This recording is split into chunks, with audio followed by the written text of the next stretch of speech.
Coming to you live from downtown Detroit, this is Benzinga's Pre-Market Prep with your host, Joel Elconin.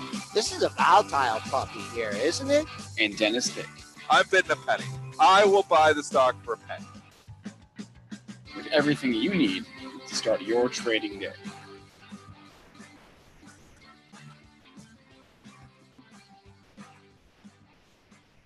Good morning, everybody. Welcome to this Wednesday edition of Benzinga's Pre-Market Prep. Spencer Israel here with Joel Elconin. Another busy show for us this morning. 3 guests on the docket. First up, 8:15. We are going to be joined by Baiynd. She's a trader. She's an author. She is the CEO of thetradingbook.com at 8:35. We're going to be joined by Mish Schneider. She's the Director of Education and Research for MarketGauge. Then at 9:15, we're going to be joined by Michelle Krebs. She's an executive analyst at AutoTrader. Going to preview the auto sales that will be coming out Friday, I believe, is when auto sales are out. It is Friday. Yeah, it's Friday. I'm not crazy. Okay. We got some news besides that, though. Amazon buying a security company. It's causing ALRM to get a hit this morning. We had a lot of earnings to discuss as well. Joel, tell us where we're at in the S&Ps. Nice range overnight. Little pop off that 6 p.m. open up to 54.75. And then had a nice breakdown, took out the double bottom at 42 even, 42.5, but didn't get very far. 38.5 is your pre-market low. That's your bogey on the downside here. So nice range, staying in the green here by 3.5 points. We have crude flat, 62.97, still dealing with that $64 hurdle. Gold up 260 at 1321.20. Silver up a couple pennies at 1645, and I see Bitcoin down here. I see the futures, a little volume coming back to the futures. Bitcoin futures down 320 at 10,380, and boy, oh boy, we just don't talk about Bitcoin anymore, do we, Spencer? It's just, do we? We do. We talk about it every day for. Yeah, but it's just like, I mean, we did the show. Yeah. We had Joe Saluzzi and who was Jim Angel. Right. Call the top there, and now it's just quiet. It was much more fun when it was moving around. Jim Angel did say he did not think it would be a crash. It would just be a slow fade. So a whimper. Right. But we've got, I think maybe the equities markets just gotten more interesting, since that volatility, right? Yep. So, we've had some volatility, which is fun to makes talking about stocks more fun. So let's talk about stocks. Let's go to where should we? You want to start with Macy's from yesterday? Yes. I mean, look at that move. We talked about it in on the show. It was up in pre-market. It gave a little bit back. It was leaking by the end there, but look at that. Look at that move on Macy's. Price discovery, just as we were doing the earnings at the top of the show, you had that tremendous spike up to 31.11, right? Very quick, very big move. And then, a lot of us observed the battle going on at $30 in the pre-market. There was definitely someone unloading millions of shares there. You had some nice activity off the open. Actually, you could have scooped up the open. I think I remember 29.77 print. But then you rallied to 31.04. So this is just, if you're a pre-market trader, or if you're not very active in pre-market, at least follow the levels, because 31.10, if you were holding out for that, you probably wouldn't have gotten done, right? Because it only went to 31.04. But a nice number like 31 even, you could have probably gotten done on some good quantity there. And then you had the leak. You ended up selling off to 27.93. Didn't fill the gap from yesterday. It'll be poor. How's Macy's trading today? Up 29 cents. You don't want to see it go red. You don't want to see it go red on the session today. I could see us easily filling the gap at 27.47. Let's go into some earnings from today, and the one that I think you are most bewildered by, Joel, appears to be Weight Watchers based on your comments from this morning. So I'll give you those numbers real quickly. They reported yesterday after the bell, a 91-cent EPS versus 20 cents in the same quarter last year.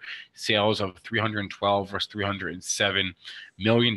They see their fiscal year sales approaching $1.5 billion versus a $1.44 billion estimate. EPS in the $2.4 to $2.7, $2.40 to $2.7 40 versus 70 cents. Wow, I can't read that number. But anyway, blew away the Q4 year-over-year numbers. So Weight Watchers, this thing is I don't understand it, and I know you don't really get it either. Is Oprah, is she sold any stock? Do you know? Has there been any disclosures on that? I don't believe she sold anything. That was not that long. It was only like 2 years ago, so it wasn't that long ago. Yeah, boy. And I'll tell you, I mean, you could kick yourself all you want because it had the initial spike off. The Oprah went from like, I don't know, $5-6 up to 30. It came all the way back down to $10. I remember this in 16, and actually in 17, late in 17, you had plenty of opportunities to pick this up over $10. But that's revisionist history now. Your pre-market high, you just made it at 77.74. Your former high of the move was at 77.19. You are now back in the 76 handle. So for right now, I'll target 77 to 78 as a sell zone. If I had this or had some profits or we're looking to do a scalp. If you're going back much farther here, though, you did have a 79.99 high in April of 2012. Your May of 2012 high was 77.23. So, up $7. Am I buying it? No. Am I shorting it? No. But if I was long, boy, that 77 to 78 level looks awful tasty. And that's no pun there. That was bad. That was the one that you couldn't believe. I cannot believe Square. I want to talk about Square for a minute because this one, obviously we know has been a beast. In the last year or so, I'm gonna give you those numbers here. Square, not a great report. Q4 EPS of a 4-cent loss, which is unchanged on a year-over-year basis. Sales of 616 versus $451 million year-over-year growth. So the sales growth was there. The EPS growth was not. The Q1 EPS guidance was light. The fiscal year EPS guidance was in line. The Q1 sales guidance was a little bit higher, but just the lack of the year-over-year EPS growth, it really jumped out to me. And this, I mean, it's been a beast, but I just don't see it. What would you say? Pull up the daily, Spencer, right, and look at this chart and see the February wipeout and the rally back. What would you say they'd have to do with their report in order to get a really big boost? Right, they'd have to blow it away. Right, and then they didn't blow it away. No. I know I can't believe my Facebook has been playing this one. I had the nice rally. I mean, the only thing, this was running into problems the same area it did in late January. 47.50 was your high of the move. Stalled at 47.11 yesterday. And I don't know, throughout the high, throughout the low from the pre-market action, you had a big bar, 47.40 down to 43.37. But just hanging out, a lot of price discovery going on here at the 45.50 area. So what was the close from yesterday? 45.91. I kind of would have to play this from the short side until it got green on the session. If it goes green, has a chance, but get anywhere up near 47 again. I call that major resistance. On the downside, you still haven't taken, 2-day low still comes into play, 45.25. That doesn't hold your 3-day low at 44.22. All right, let's do a PZZA, Papa John's. Are they down because of weak fiscal year? I'm sorry, what was the number? Weak fiscal year EPS estimates, or are they down because they're no longer the sponsor of the NFL, the official piece of the NFL? You be the judge, Joel. Earnings. Okay. Well, the earnings from yesterday, EPS 65 cents, 67 cent estimate, sales of 467 million versus 465. EPS guidance, like I said, was light.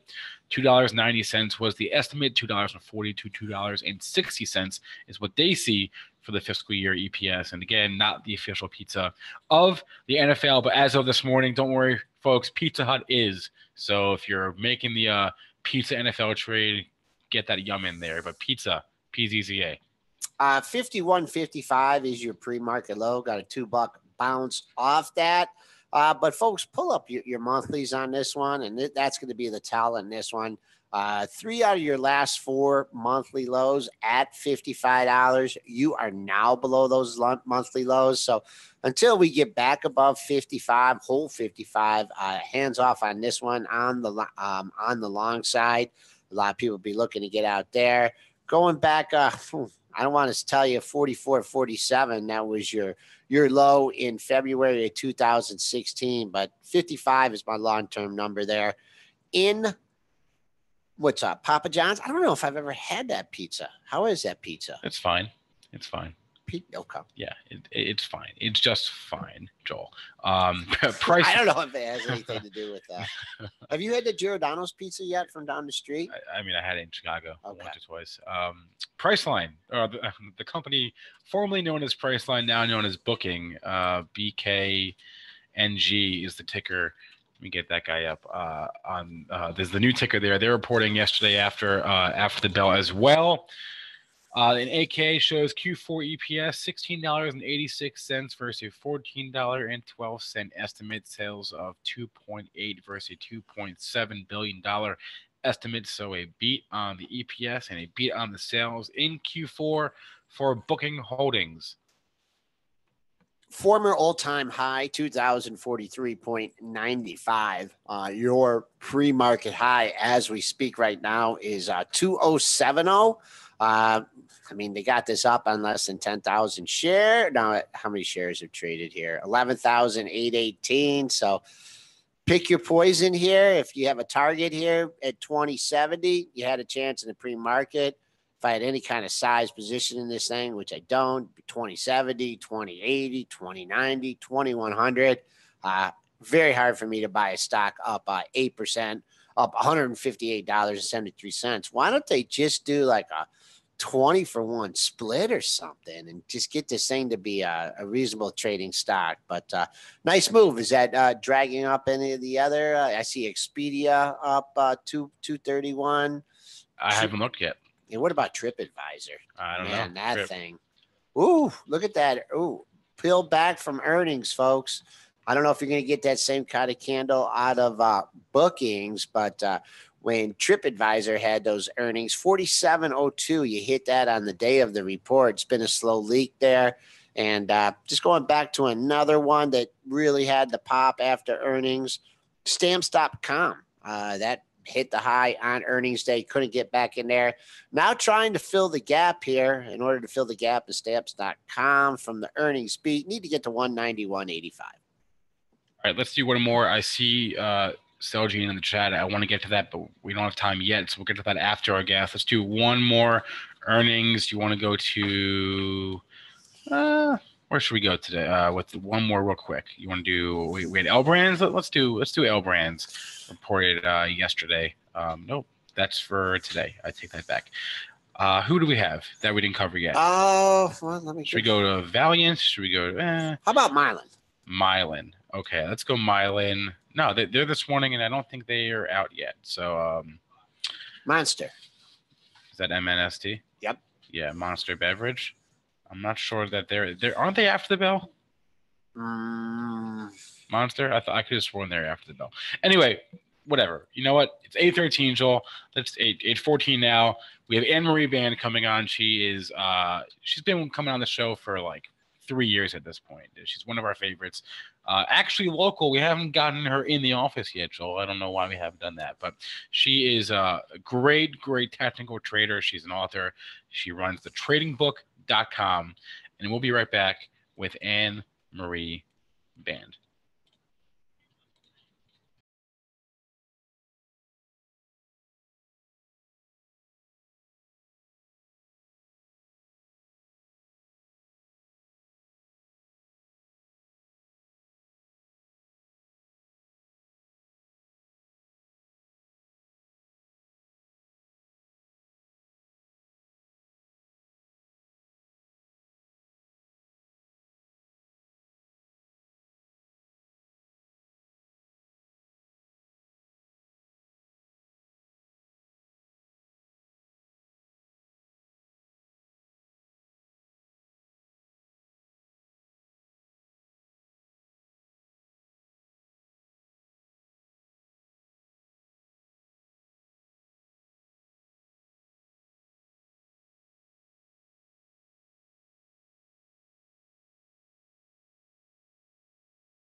Welcome back, everyone, to PreMarket Prep. Spencer Israel here with Joel Elconin and Dennis Stick. Not Dennis Stick, just have it. Dennis is on vacation. But we're joined by Anne-Marie Baiynd now. Tradingbook.com is her site. She's an author. She's a trader.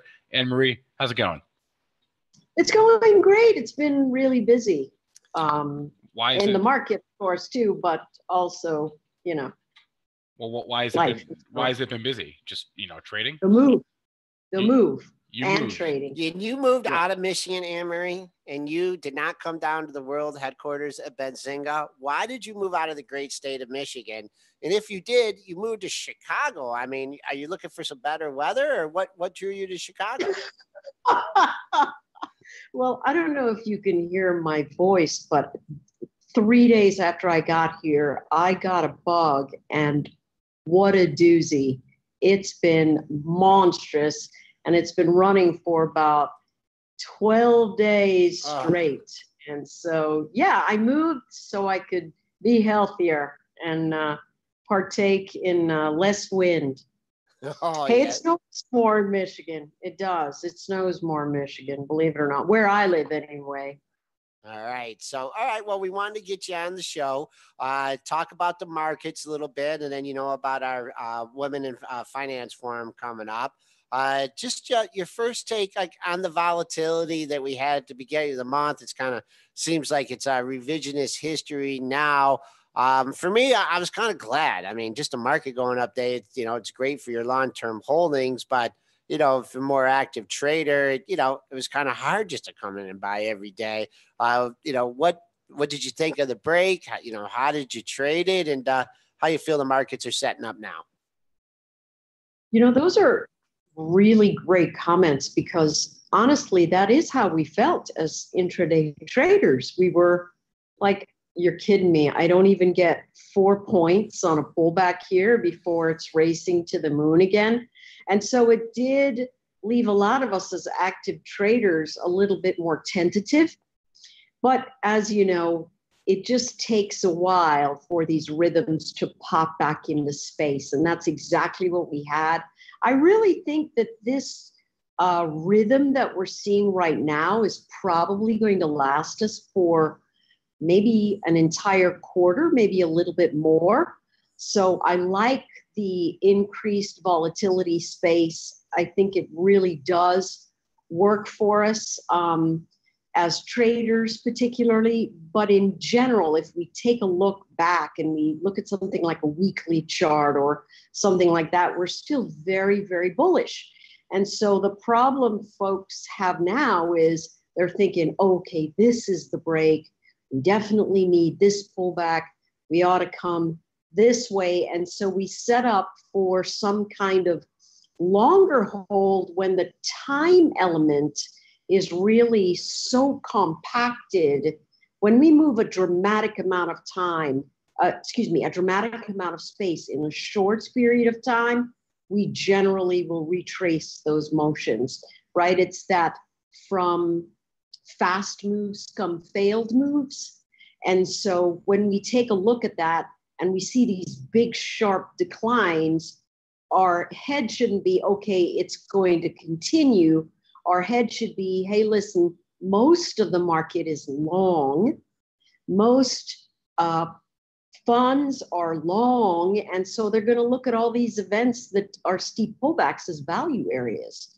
And so that really is how we have to look at it too, because they are the ones that are actually moving the market.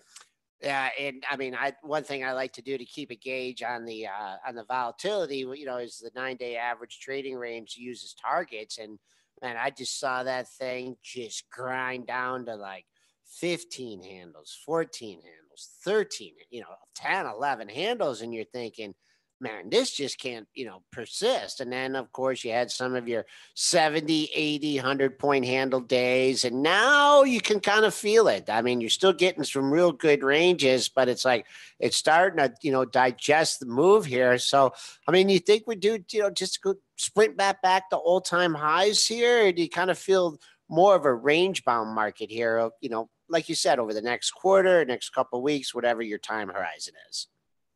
I do think that we're going to see something that is just as volatile, but essentially range bound. And I heard someone say a couple of days back that when we see buying in the morning and selling in the afternoon, which is a little bit closer to the rhythm that we're seeing right now, that it's more bigger money sort of shifting the space. And so I don't really suspect we're going to get to new highs right now. I think we are going to sit in a period of digestion. Everything big from big time frames just tell us, listen, we've expanded a lot of range. We need to consider bigger ranges as things that we need to be comfortable with. And of course, that's going to affect our risk events where we wait for the move in to move out, all of that sort of stuff. But I really think in general, we are going to be looking at a pretty big sideways range.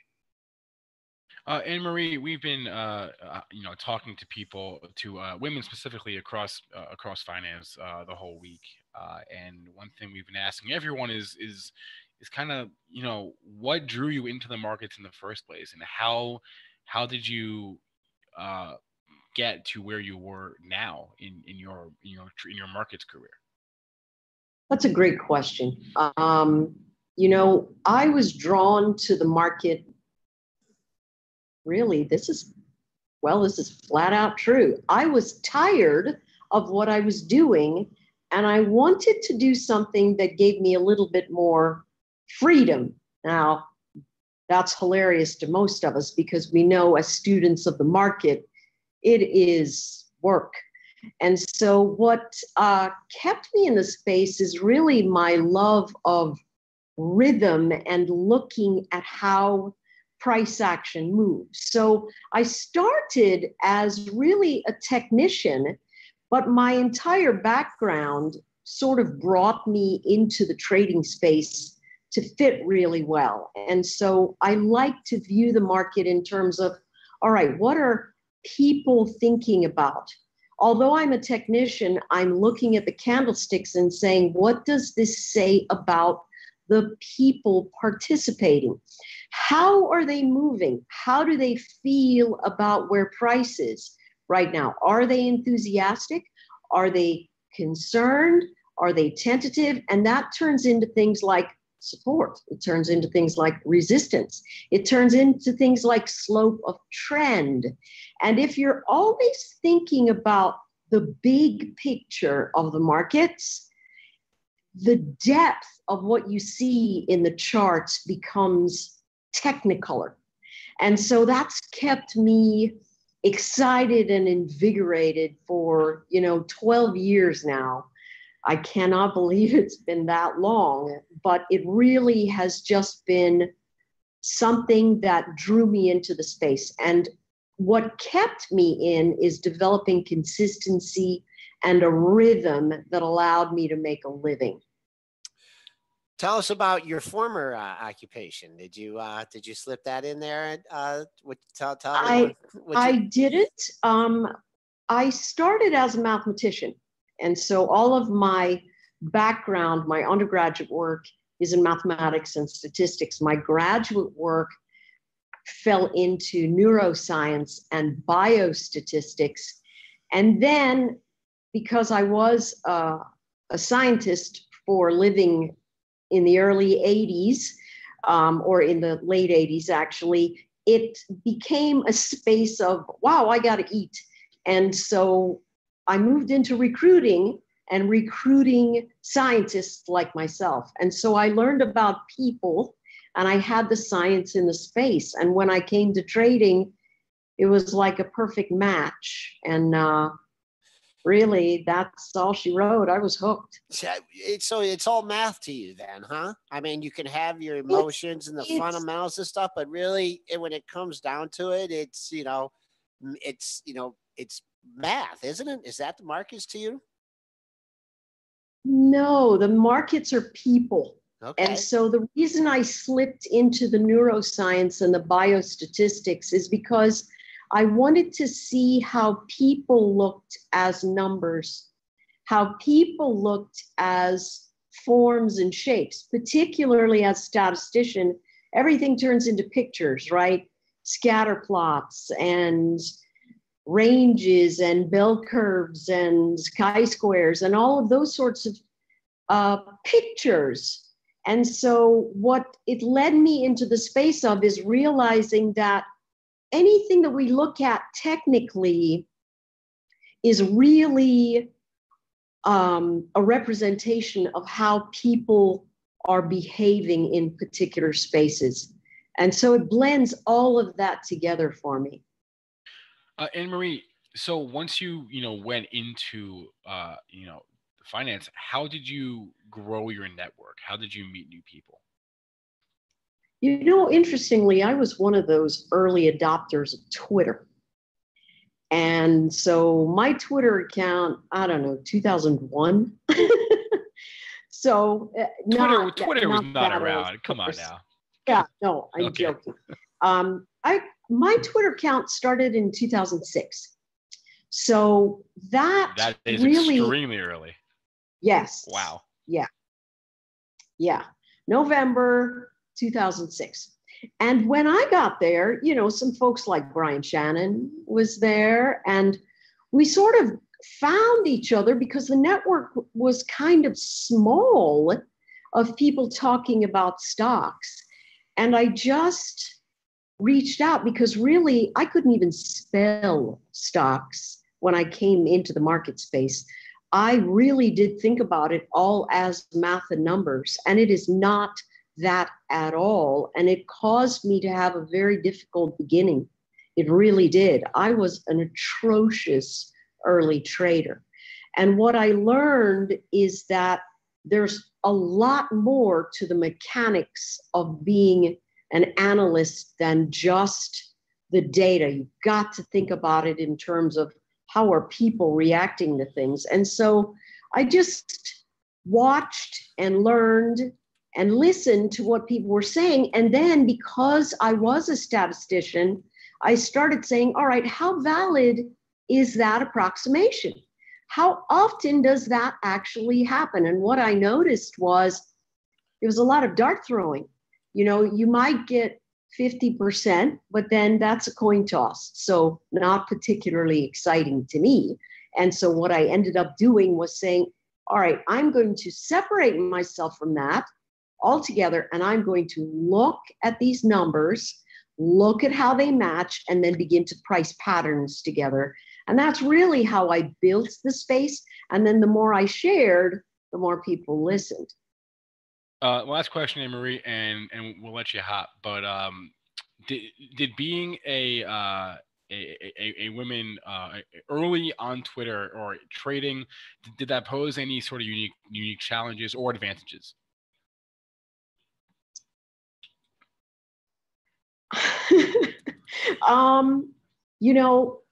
My philosophy is just do your best and the work speaks for itself, irrespective of anything else. Right. There's some people that just love to rib you, right? There's some folks that will rib you because you take a stand. There are folks that rib you because you're a woman. There are folks that rib you for whatever reason. My thought was, I'm going to ignore whatever it is that is sitting right there in the space, and I'm just going to do my best. And really ignoring the noise ended up being the very best thing I could ever do. All right. Before I let you go, is that big building in the background there? Is that 875 North Avenue? Are you on like Clark or Dearborn or something like that? Very good. I actually am on Randolph. And okay. I think that down there is, I think that's Lake, actually. Okay. No, that might be Clark. I don't know. I'm still trying to figure things out. Right. Very nice job, Joel. Very good guess, though. All right. Anne-Marie Baiynd has been on with us for the last 15 minutes.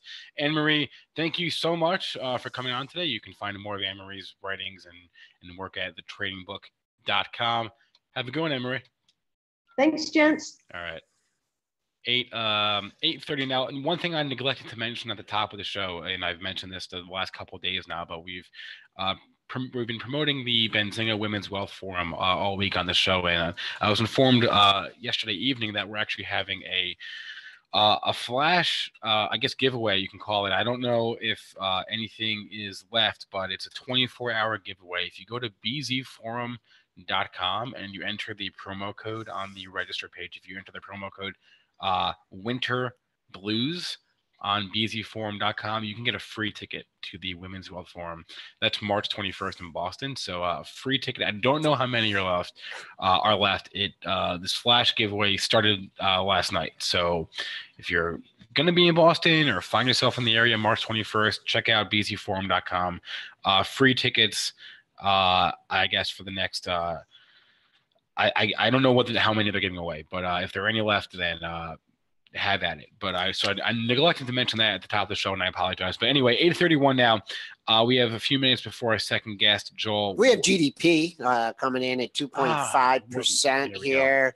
I mean, economic numbers, not as much meaning as the unemployment. We did move quite a bit off that, but really no big movement here. Still really focusing in on that 54.75 high. That was what you made. You made that early in the session, 6 p.m., and then you rallied back up there when we were all sleeping around 4 a.m. So that's your big level on the upside. We're staying green on the session, up 275. We went out at a pretty nice premium to the cash. So we're trying to buy some stocks here, at least green on the session. We'll keep an eye on that closing price too of 47.50.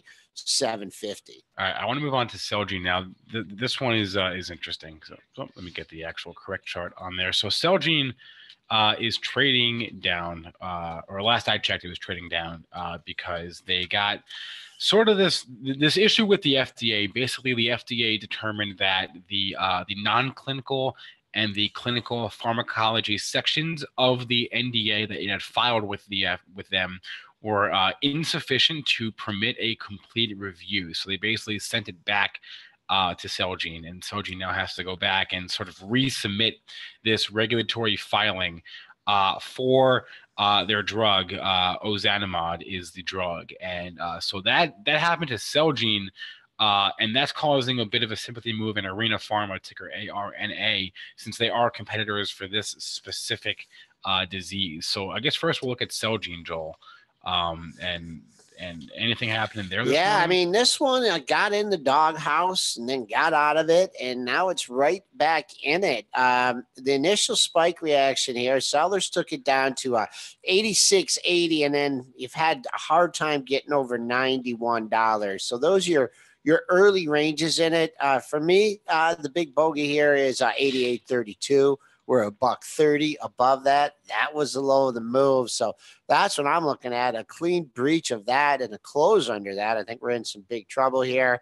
If you just scalp this, trying to trade it, day trade or intraday trading, haven't been able to get into the 91 handle.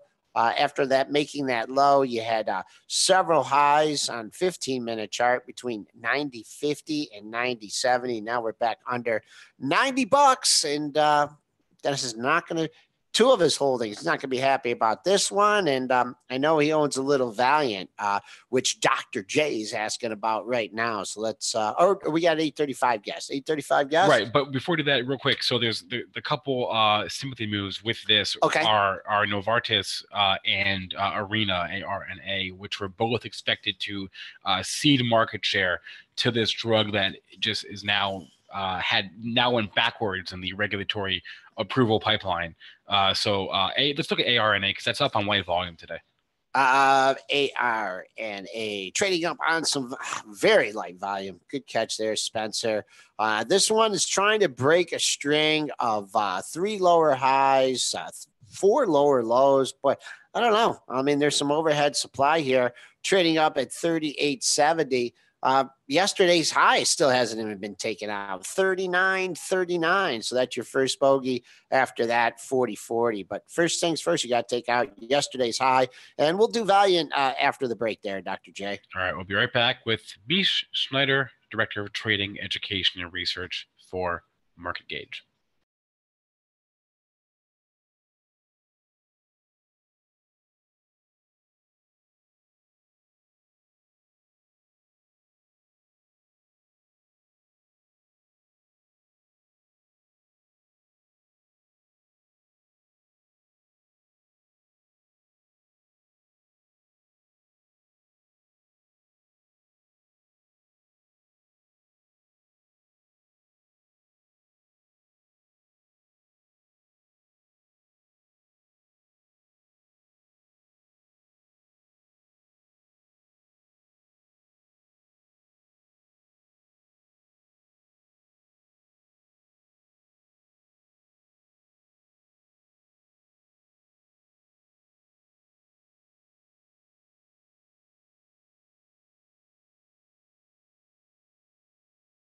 Welcome back, everyone. Spencer Israel, Joel Elconin here now with Mish Schneider, Director of Trading, Education and Research at MarketGauge. Mish, how's it going? You've got a lot of computers in that trading room of yours. So you got, how many people are there with you?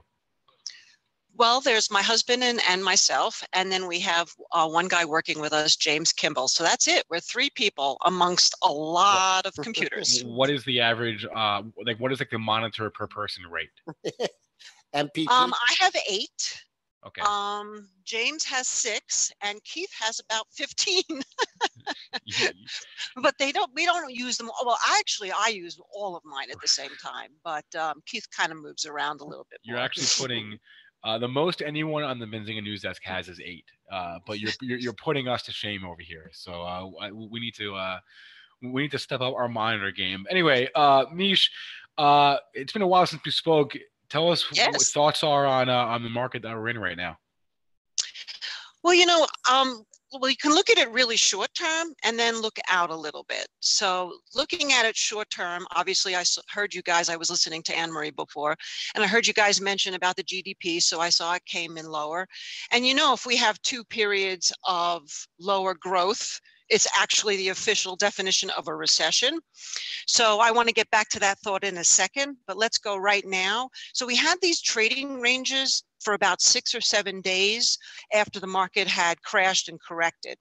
And we broke out on Friday above, and I'm talking about the 4 indices here, those trading ranges on Monday. And then, of course, yesterday, everything reversed, so that some of the key indices and sectors that needed to confirm into bullish didn't. So, for example, the Russell 2000 went back into a warning phase, and IYT transportation, which I consider to be extremely important indicator, also went back into a warning phase, as did biotechnology, which of course is important because that's a lot of speculative interest is there. So here we are today. We are either going to confirm those warning phases in the Russells, where it will not be able to close back over 154, or in transportation where it won't close over 194, which seems more likely. And IBB, which is biotech, won't close over 111. If that doesn't happen, then I believe that we're going to have another visit to the downside. So that's right now. However, with the weaker GDP, interesting, it might actually cancel out the fears that happened with Powell yesterday, who really didn't do very much wrong, except he didn't do the Janet Yellen, don't really say what you mean, just sort of, oh, well, we're looking at a lot of different parameters before I make a prediction. He actually said, well, everything looks great and the rates are going up. And of course, that spooked the market. So now that the GDP is actually a little bit weak, I think the market might say, oh, wow, you know what, we're not as strong, so the Fed's not going to be as aggressive, and maybe it's okay. So I'm really watching very carefully that range today. So I think overall, if you're long, stay long, but keep your stops tight. If you're looking to go long, wait till see if we can get back into bullish phases in some of those weaker sectors that we have. And not only just transportation, biotechnology, and the Russells, but also even brick and mortar retail, XRT, which took a nice big hit yesterday too. If they hold up, then maybe we're going to, as Anna Marie actually said, range a little bit. But if they don't, I think the volatility will return. Now that's short term. Let's go longer term. We have 4 scenarios here. We have the possibility of this economic expansion on the heels of the tax reform. Most economists that I've talked to feel that's going to be short-lived. You don't really do tax cuts in an overheating economy. It actually can serve against you down the road. And of course, this is where the Federal Reserve becomes very, very precarious for what they do. If they raise in the face of an economic expansion, of course, they run the threat of seeing exactly what we saw yesterday, which is putting a kibosh on the market. So we have economic expansion as a possibility, but we have to sit through higher rates. Number 2, we have a commodity situation right now where the ratio between the commodities and the equities market is at historic lows over the last 100 years. The only time we've seen spikes in terms of commodities ratio to equities has been during crises. So the question remains, will that just percentage-wise start to unravel, where commodities will go up and equities will go down?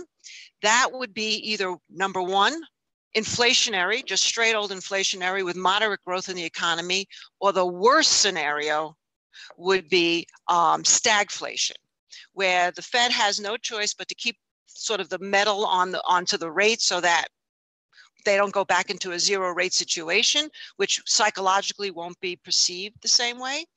Or the dollar will collapse, the rates will go up, inflation will get out of control, and we'll have very slow growth. And that's stagflation. So I think we have to really be careful here.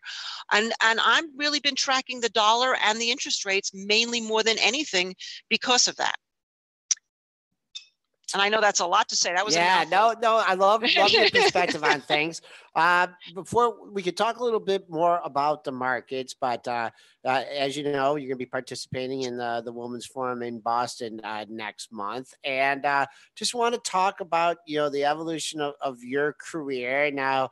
Man, I don't know how many female floor traders there were. I know there weren't many back when I was at the Merc, but just kind of talk about the process, coming on the floor, being a woman, and then kind of translating it to your current position here in the markets.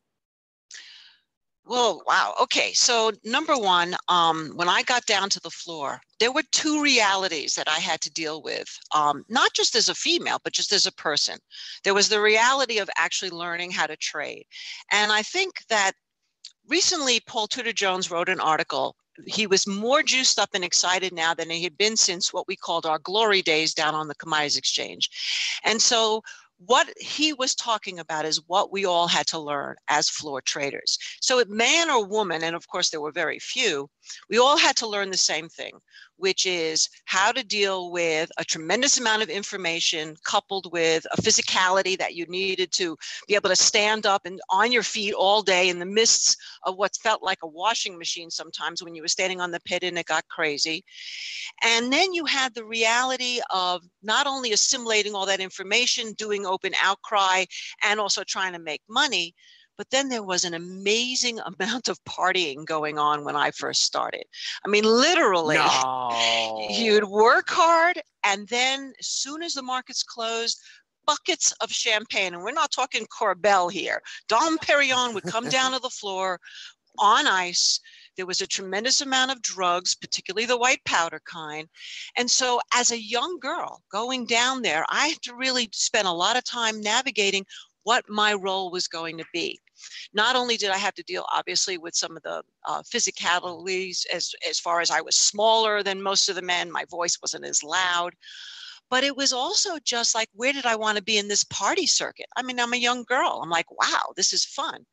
So, how old were you? How old were you back then? I was 25. Okay. And I had come from special education. So, I mean, I was living in a world of school districts. Basically, I had been in school my entire life. I went from being a student to being a teacher. So when I went down there, it was an education for me on every level.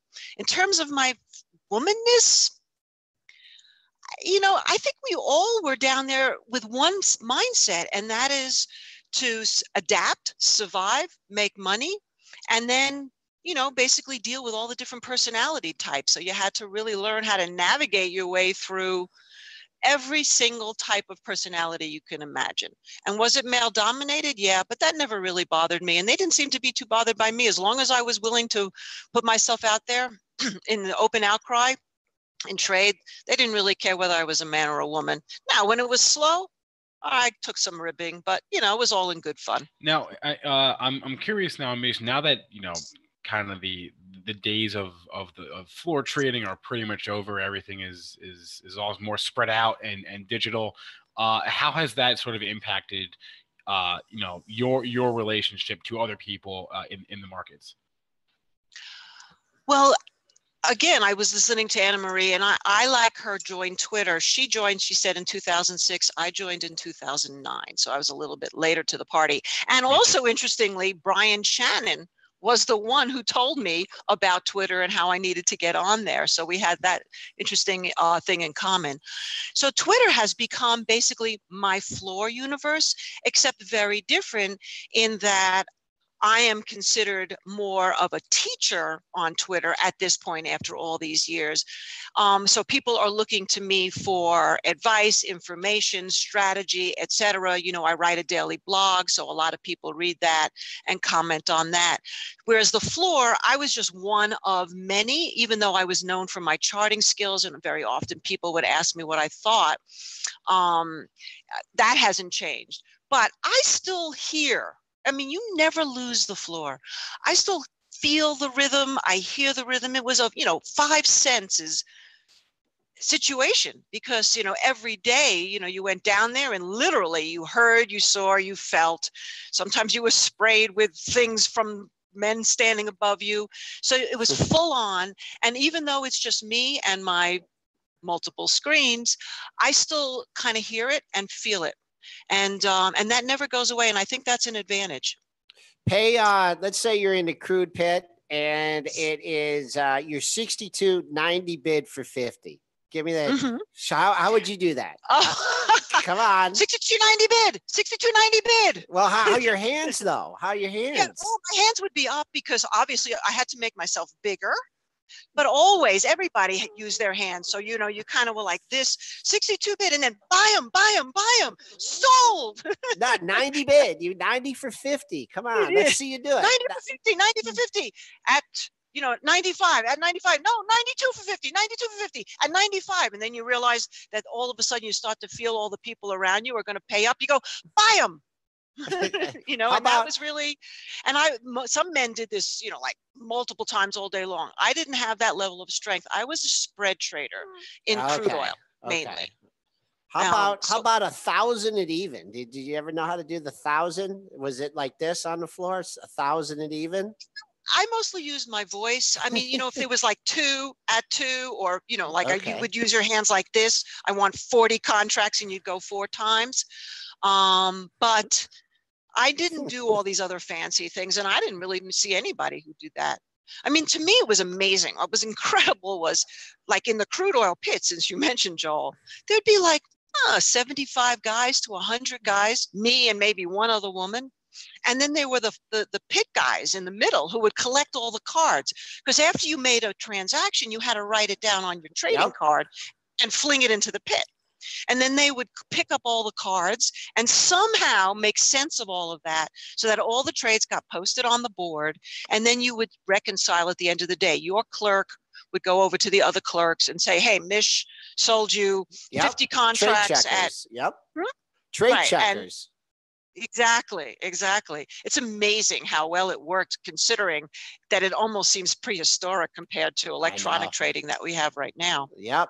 You have one of the trading cards that I use like as a money clip in my wallet. And also with the hand signals, when my wife asked me like for a phone number or something, I'll just give her the hand signals, all of it. And she still remembers them. And you don't lose that kind of thing. Right. Also, you're out. Remember this? I'm out. Oh yeah. I'm out. I do this now all the time. Mish, we got someone in the chat saying you need to write a book. I don't know if you've done that, but we got someone. I have written a book. Well, actually, I have a book that's coming out this year that is really more about phases, which is become sort of my specialty. Phases being, exactly what I talked about: bullish, warning, bearish, distribution, accumulation. My next book, probably what this person meant more, was like a memoir type thing. I think so. Yeah. Really about the parties on the floor and. Well, as I said, a young girl at 25. During the early 80s, when partying was insane. I mean, we had our floor parties at like Studio 54, so it was, I want to say sex, drugs, and rock and roll, because that's kind of true. I was a good girl. No, it was sex. It was sex, drugs, and trading. That's what it was. Yeah, there we go. All right. Mish Schneider, MarketGauge.com is her site if you want to see more of her writings there. I've had someone in the chat asking for a Twitter handle. That's at MarketMinute on Twitter. Mish, thank you so much for the time. Again, very nice setup behind you with the screens, and have a good one. Thank you, guys. I look forward to seeing you again, and thank you for having me on. All right. That's great, Mish. Thank you. Bye-bye. Bye-bye. Have a good All right, 8:51 now. What are we doing, Joel? Anything interesting in the S&P? No, I'm still reminiscing Still of the reminiscing floor of the days. floor days? And no, I mean, it's really an accurate depiction of, the way things and going on down there. And we got to get her on again. She has good market insights and, talking about being on the floor, and the instinct and things down there. It's kind of hard. It's kind of sad that the floor days are gone. But, It's fun to reminisce. Yeah, Sure. Yeah, we Sure. got it though. Yeah, so. and it is amazing how efficiently it all worked. Spencer, people want to know how old you were in the 80s. No comment. Yeah, I think he's a year older than Dana. So I don't think he was born until 91. No. 90? Maybe. 93? Somewhere. That's why I call him Young Spencer. Somewhere in that range. So I'll leave it at that. All right. VRX Mish was on. Well, Mish was on. Okay, we'll do VRX and then we'll do TJX, which came out while Mish was on. But VRX, we had this morning. The adjusted, I'll give you the gap EPS. I don't think they gave adjusted EPS. The gap EPS was $1.45. I'm not sure that compares to the 97-cent estimate. Sales 2.16 versus 2.18 billion dollars. The fiscal year guidance coming in a little bit light on the sales. EBITDA coming in at around $3.1 billion for the fiscal year on VRX. All right, let's take a look here. I mean, they walked this thing down after the number. I mean, you can see on the 15-minute chart, you just had a seller, just took it down. Finally found some buyers here under $17. Your pre-market low was $16.69. Came back and battled the $16.70 area. Let me see if I got anything on the daily charts here. There was a low at $17.02 that people were leaning on, and that was about it. Oh, there we go. 1670. That was your low on February 6th. That's what's being defended here in the pre-market. And now you have a couple green bars after that. So I think if you're looking to get this thing any cheaper, I think you're going to have to step up ahead of that pre-market low, maybe, 17 even. Coming back on the upside, you got some work to do to get up to yesterday's low at 1850. So you did have a trading range ahead of the report. You've now fallen out of the trading range and you got to get back above 1850 to get in it. So I think maybe new trading range here for VRX. All right, let's look at TJX, which was out just about 20 minutes ago now. TJX reporting Q1 adjusted EPS. I'm sorry, that's guidance. The Q4 adjusted EPS was what they reported, $1.19 versus $1.27. Sales $11 billion versus a $10.76 billion estimate. So a mixed report on the Q4 numbers. The Q1 guidance, EPS guidance coming in light, 85 to 87 cents is what they see. 99 cents was the estimate on the Q1 EPS. Fiscal year EPS also very light. $4.62 was the EPS estimate for the fiscal year. $4 to $4.08 is what they see for the fiscal year. Again, they're also increasing their dividend from 31.25 to 39 cents per share, and they announced a $2.5 to $3 billion buyback. So a lot of news. A lot of good news there, huh? No, not a lot of news in general. Mixed. The buyback and the dividend raise, that's good. The big miss on the Q1 EPS. I'm sorry, the Q1 EPS guidance and the fiscal year EPS guidance. Big misses there. So mixed headlines all around. Pretty good volume, but still did not stop it from making a new all-time high. You spiked up to 84.39. That eclipses the high that you had back in August of 2016 at 83.64. So you know what I'm going to do? I'm going to use that 83.64 number. We did get up over 84, so you could use that as a target on the upside. But the fact that we haven't been up here in a year and a half makes me think you may find some sellers at that area. Starting to leak a little bit now. Just a seller coming in. 83 is just your recent dip here. So under 83, not much there to get into yesterday's range. So good resistance up here, I think, at the former all-time high in TJX. All right, let's move on to Lowe's from this morning. Lowe's reporting Q4 adjusted EPS 74 cents versus an 87-cent estimate. Sales $15.49 versus $15.33 billion. So they beat on the sales, but they missed pretty significantly on the EPS number. They see sales increasing for the year at around 4%. Sales growth good, EPS not so good. Oh, wow. They're really spanking this thing down, huh? 771, blowing away the former low of the move, 8%. Just notify you guys that we did make a pre-market low at 86 even. That was at around 645 this morning. We haven't been in this area. We haven't been down here since the middle of December when you had a low at 85.97 and 85.38. Those were 2 daily lows here. So for me, I'm thinking maybe the low of the day is in here. I mean, it seems like these kind of big stocks and make, these kind of moves. Takes a lot of volume to move that during a regular session. A big windfall for the shorts here. Traded 560,000 shares, but man, oh man, I don't know. Just getting back down to that pre-market low, I think it's going to be tough. Where this could stop on the upside, if in fact it really goes into rally mode, like if someone comes out, some analyst or someone comes out and defends it, 89.59. That was your high off that 86 low. So keep an eye on that 89.59, and then if you're trying to play this thing from the long side, the half and whole handles 90, 90 and a half, 91. See if we can do it. But I don't know, good support. Maybe if you really want to try and hold out, you don't think 86 is the bottom here.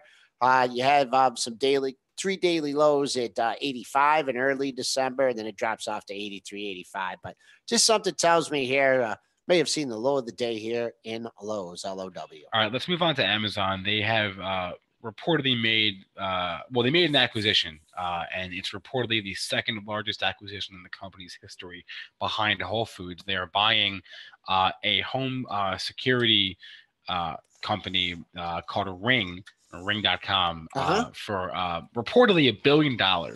So that would make it, again, the second largest acquisition behind Whole Foods that Amazon's ever made. It's basically the way their product is essentially a motion activated sensor that you put outside your house, and then it alerts you via it sends a message to your phone every time something moves. You can get alerted when there's movement outside your house directly to your phone. So Amazon just bought that.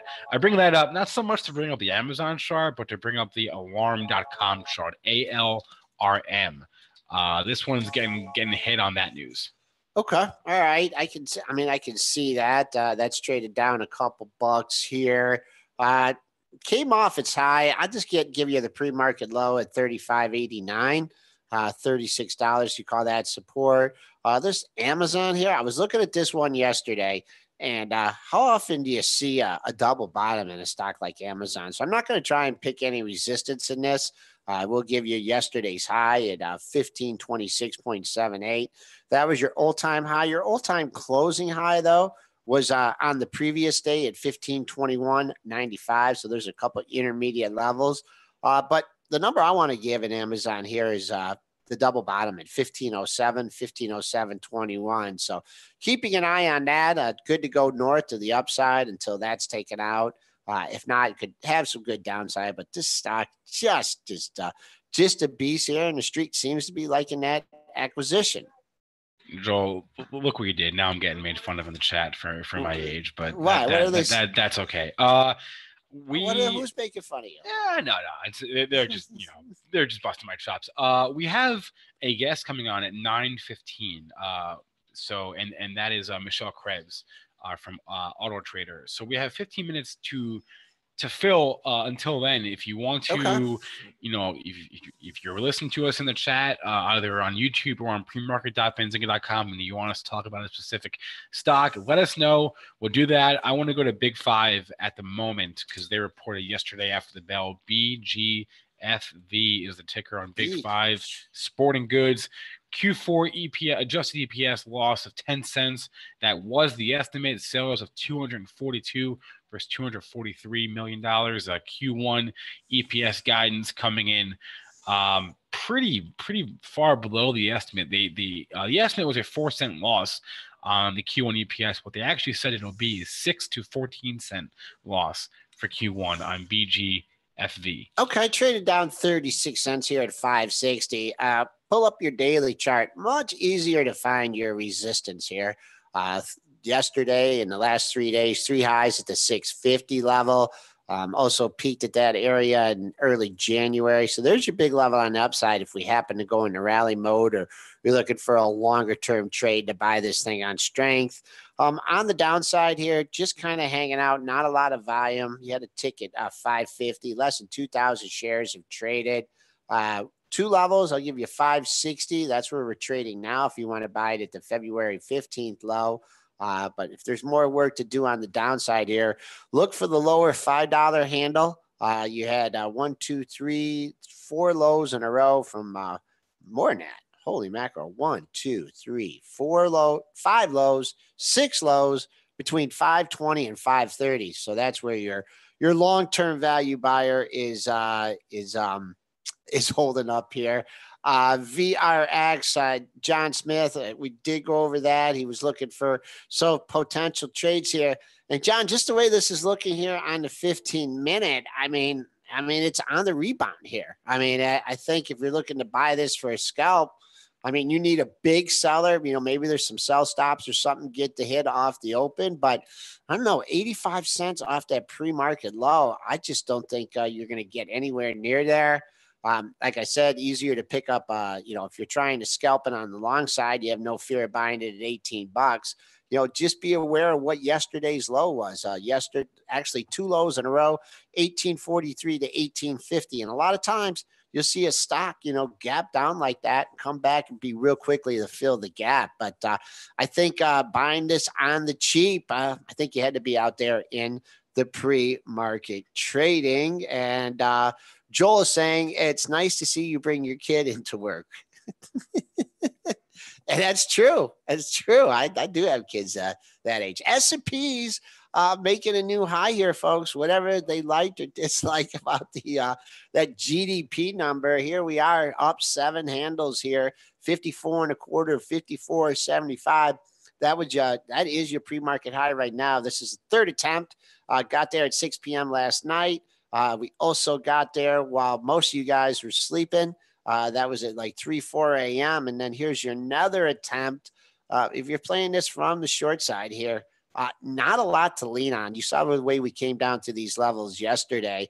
A swing number that I have for the day, the daily pivot, is now up to 2759.75. So creating a lot of different vacuums in this area, in the market here. So just be aware. Could see another quick 5 points on the upside. And I don't know if it's our pre-market traders in here, but they have now taken Valiant over $18. I just saw an 1805 print, 2.5 million shares have traded. So really distanced us ourselves from that pre-market low.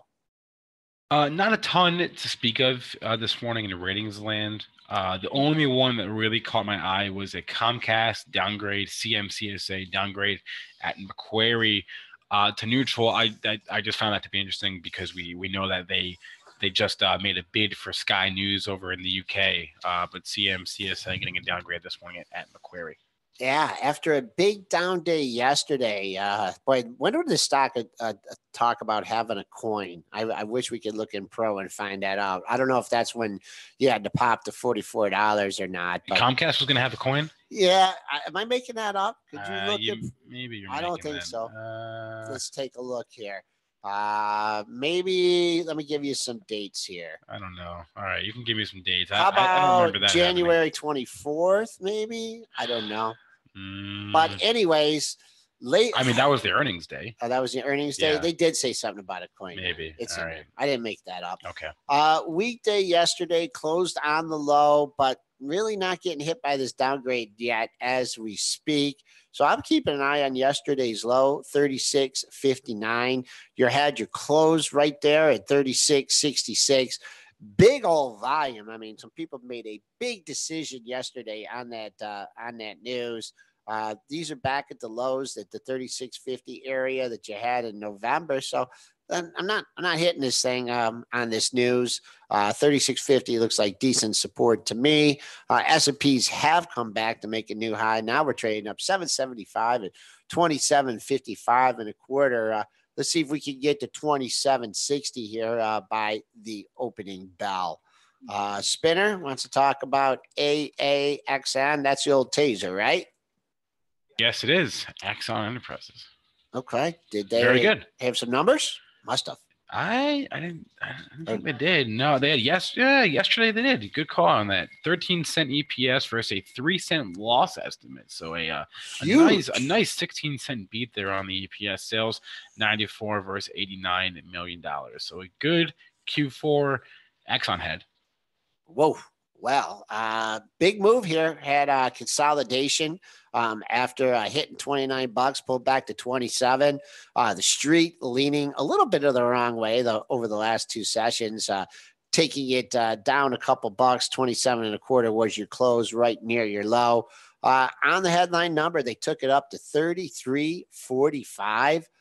We haven't been in that area since July of 2015 when you hit 34.91. So the fact that we hit that high and we're backing off, May thinks you might high of the day, may be in here.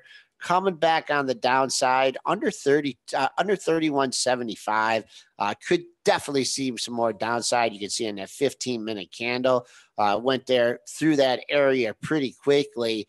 And boy, you're going to have to wait a long time to get a gap here to fill at the upper end of yesterday's range, 28.11. Let's move on to Express Scripts. ESRX was out yesterday as well. The Q4 adjusted EPS, $2.16, which was a 7-cent beat on the $2.09 estimate. Sales, $25 billion versus that, basically in line with the sales estimate there. The Q4 EPS guidance was in line.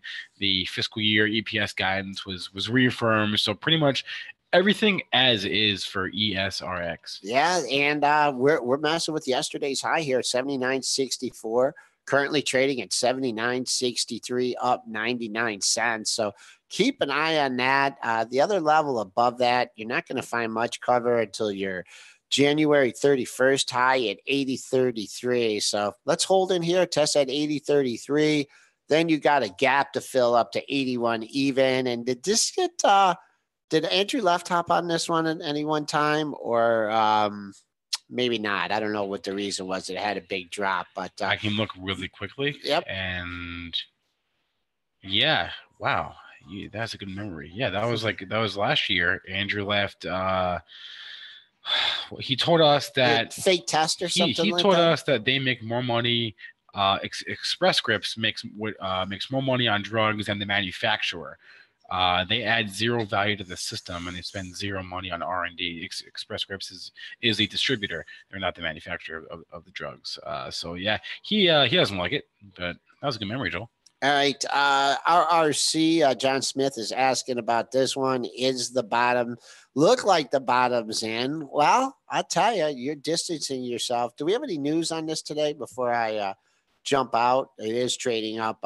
They had earnings yesterday. Okay. Yeah, late yesterday, which was not comparable in any way. But year over year, this is interesting. So the EPS they gave yesterday was 89 cents. Year over year, last year in the same quarter, they lost 66 cents on the EPS. Sales were a little bit above the estimate as well for the quarter. But that EPS number that must be due to taxes or something.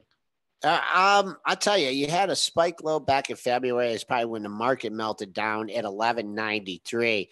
This one on the daily, I just like the setup here. Stay above $14.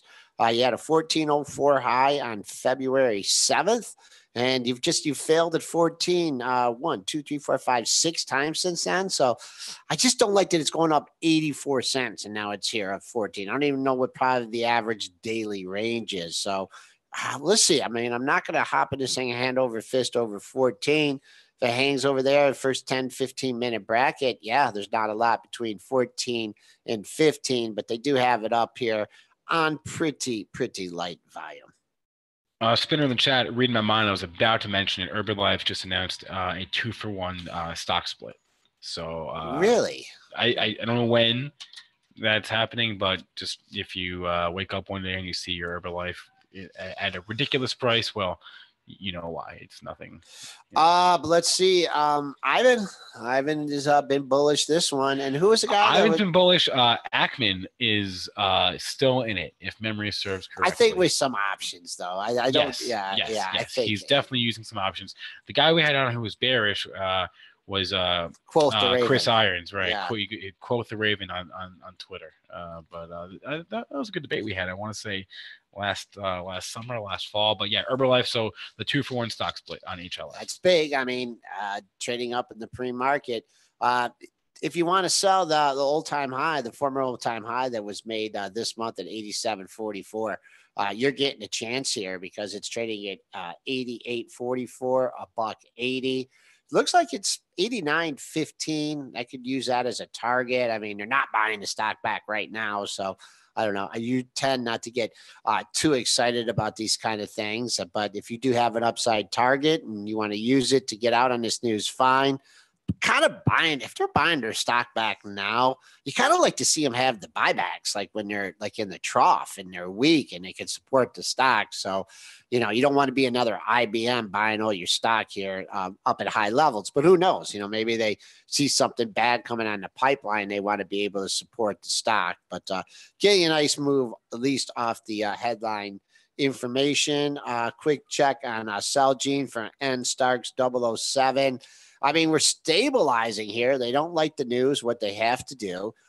So your pre-market low looks like buyers are kind of thinking, maybe I missed the low there because you did get down to 86.80. I mentioned when we first started covering this that the former low of the move was 88.32, and now you're really distancing your $1.60 from that level. So if you're looking to buy this on the cheap and you don't want to pay up here, look for that 88.32 to just to come into play. Trying to get over 90, struggling here. I mentioned before, you do have some 15-minute resistance just under 91. A couple highs at 90.70 and 90.77, and I guess Kramer is pumping Square here now. Square is now green on the session, up 9 cents after a wild pre-market trading. What was yesterday's high? Still looking at $47 area. Yesterday's high, 47.11, 46.85. That's your 2-day high. So there's your resistance. S&P's making a new high here. Let's pop into Square before we go to our next guest. We did Square, didn't we? Right. Someone just asking about Kramer just pumped it apparently. So we did discuss it like an hour ago. Anything new though in Square? No, I mean, it's on the rebound since we've talked. It is. Keep an eye on the close. I mean, 45.91. Let the Bulls and the Bears battle it out there. But your big resistance up at 47. All right, it is 9:14 now. We're going to take our final break of the day and grab our last guest, Michelle Krebs, executive analyst at AutoTrader. Going to preview the auto sales for us coming out on Friday. We'll be right back with Michelle.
Welcome back, everyone. PreMarket Prep with Spencer Israel, Joel Elconin. We are now joined by Michelle Krebs, executive analyst at AutoTrader. I said before the break, auto sales are Friday. I don't know why I said that. Auto sales are tomorrow. Thanks for confirming that for me, Michelle. How's it going? Good. All right. Give us a breakdown. What should we be looking at or looking for for tomorrow's auto sales? Well, we expect a down month. We're probably a little more pessimistic than some of the other analysts. We expect the annual sales rate to be 16.7 million. That's the number actually we're looking for the year. January and February have been soft. February we think will be down about 4% from a year ago. But this is all to be expected. We are in a post-peak era. We had set a record in 2016. Last year, sales dipped a little, and we expect those to continue to dip a bit. So I don't think anybody should be alarmed. This was pretty much expected. And besides, January and February tend to be the lowest months of the year for sales. But so aside from the general post-peak auto trend, are there specific headwinds or headwinds or tailwinds that we can expect maybe in Q2 or going forward? Well, for the year, I would say the tailwinds are tax reform. We think that what may encourage, we actually upped our forecast a little bit back in December when tax reform passed, because we think that'll put a little more money into people's pockets, and that may make them more willing to buy a car. Also, the economics are really good. So unemployment's low. Employment's a really important factor. If you feel secure in your job, you're apt to take on some debt in terms of buying a car. All the economic signs are good. The big headwind we think is out there is increasing interest rates, and we're already seeing some increase in the rates of auto loans. So that will be the biggest headwind going forward, and we know there are going to be some increases this year. What are you specifically looking for out of GM and Ford? We think they'll be down. We think most manufacturers will be down. I would expect we'll see the same trend we've seen, and everybody's sick of hearing about it, that truck sales will be pretty strong and car sales will be weak. Sport utility vehicles will be strong because people are choosing to buy sport utilities and crossovers instead of cars. Trucks too? Trucks should be strong. This is going to be a really interesting year for trucks. I call it the year of the truck. We have at the Detroit Auto Show, Fiat Chrysler introduced the new Ram 1500. General Motors introduced the brand new Chevy Silverado. Tomorrow, GM is going to unveil the GMC Sierra, which is the cousin to the Silverado. And then at the end of the year, we have the Ford introducing the smaller truck, the new Ford Ranger. So there are going to be a lot of trucks and a lot of competition out there. For those listening who don't know about Michelle, she in addition to working at AutoTrader right now, you're the president of the Society of Automotive Analysts. You were the past president. Sorry about that. Yeah. You were the first female car reviewer for the New York Times, the first woman to participate in the selection of Motor Trend's car and truck of the year. How did you get into this? Totally by accident. I was a journalist. I was working for the Oakland Press in Pontiac, Michigan, as a reporter, and I ended up becoming business editor. And in this town, if you're going to cover business, you're going to cover automotive. And so I just gained an expertise in that. I ended up working for Crane Communications at Automotive News, and then did car reviews for the New York Times. And it wasn't planned. Any other, I guess, any piece of advice for people who want to get into the auto industry in some way, shape, or form, or any what's the biggest thing you learned at the outset that you needed to know? Well, I think right now it's interesting. I was just at a board meeting of Automotive Women Alliance Foundation. We're an organization that's promotes women, tries to get women to come into the auto industry and promote women in the auto industry. I think one of the biggest misconceptions is that the automotive industry is just about engineering and manufacturing. There are so many aspects of the auto industry, from social media and IT and everything that you can possibly imagine is encompassing in the auto industry. And as a journalist, that's what made it really interesting for me to cover. So there are many different avenues within the auto industry, especially now as we move towards a different kind of future of mobility. Echo Graph here in the chat. How are electronic vehicle sales growing and forecasts? 50% of the cars sold in Norway are electronic vehicles, which is an oil-producing country. He loves his EV. Any comments on electronic vehicle sales? Well, there are different categories. So there are pure electric vehicles, things like Tesla, Nissan Leaf, Chevy Bolt. That category is very tiny. It was last year, it was 0.6% of sales in the US. Then there are electrified vehicles, so things like plug-in hybrids, and then we're seeing more electrification put on gasoline engines to make them more fuel efficient. There's still a long way to go for consumer acceptance across the board of those vehicles. There's a lot of work being done on batteries so that they are less expensive, lighter, smaller, and will go longer. That's the biggest challenge. We're still a long way out for those being ubiquitous. All right, last question, Michelle. So your overall downtrend is what you're seeing. Are there any specific names that you maybe hate the least or like the most? I like any company that's strong in sport utility vehicles and trucks. Hyundai, Kia, Volkswagen have struggled because the bulk of their lines are in cars. They're trying to shift that now. But the Detroit 3 are in pretty good shape because they're very strong in pickup trucks. All right, we've been on the line with Michelle Krebs, the executive analyst at AutoTrader, previewing the auto sales release for us tomorrow at around 8:30. Michelle, thanks so much for the time. We appreciate it. Thank you. All right. That is going to be it for us today, folks. 9:22. Joel, any last words on the S&Ps? We're still continuing the rally. We are now firmly in the green by 8.5 handles, 27.56 1/4.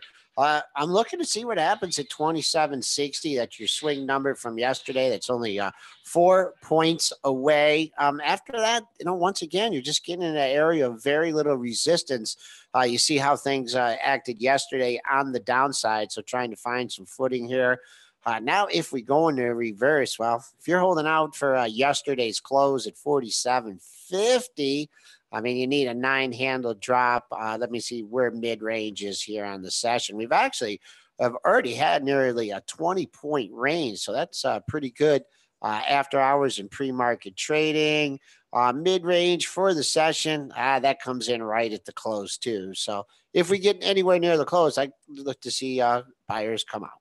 All right, busiest show on the docket for tomorrow. We got Ricky Horner. She is a trader. Dale Sperling from Stash Invest, and Diana Joseph from Telemus Financial Management here in Michigan. If you want to catch any part of our show from today or any other show, you can do so on our podcast on iTunes, SoundCloud, and Stitcher. Or just rewatch the show on youtube.com/Benzinga TV. Don't forget to check out the Benzinga Women's Wealth Forum coming up March 21st in Boston. Go to bzforum.com, enter discount code PMP Papa Mary Papa to get a discounted ticket. We're running a 24-hour promo, a flash giveaway. If you enter the discount code Winter Blues, there may or may not be free tickets available left. I'm not sure. So maybe try the Winter Blues code first and then PMP after that. But that is it for us today, folks. Hope you all have had a good morning and have a good rest of your day. And we will be back with you on Thursday.